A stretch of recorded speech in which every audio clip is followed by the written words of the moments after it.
როცა უყურებ ხოლმე მაღალი დონის MMA-ს რა UFC და იქ ხედავ ისეთ მოჭიდავეებს როგორც არიან ისლამ მახაჩევი, მერაბ დვალიშვილი, ხამზად ჩიმაევი.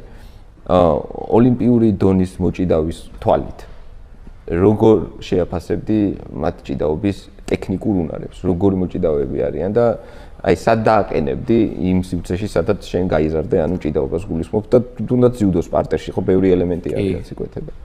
მე მართალი რო გითხრა ვერსად ვერ ხედავ ჯუდოში ვერცერთს. ვერ დავაყენებდი რა, იმიტომ ვიძახი ამას რომ მე მაქვს გამოვლილი ახლა როგორებიც იყვნენ ჯარჯის ზიადაური, ვალამლი პარტერიანი, აი ესეთ სპორტსმენებთან რთულია, ვერ დავაყენებდი, აი არც წარმომიდგენია, იმიტომ რომ საერთოდ განსხვავებულია, ახლა ყველამ კარგად ვიცით რომ ისლამ მახაჩევი სამბისტი იყო და ბაიოვის 63-ს ჭიდაობდა, მაგრამ ჩვენ უძლიერესი სამბისტები ყავს და სოფლიოში ყველაზე გამორჩეულები, მაგრამ ამათაც უჭირთ ჯიუდო. ხო. და მანდიდან გამომდინარე ვიძახი რა, რომ თვითონ სამბისტებს ბევრს უცდია რა ჯიუდოში რომ წარმატებას მიეღწია, მაგრამ საერთოდ არ გამოსვლია, მაგრამ ანალოგიური ჯიუდოისტებსაც ესე ვიტყოდი, რომ სამოში ვინც გადავიდა, იშვიათი რომ გაიქაჩა. და ბევრი გადავიდა თან. კი. რაც შეეხება MMA-ში, ჩემი აზრით, აი ყველაზე მაგარი სტილი აქვს სამივეს.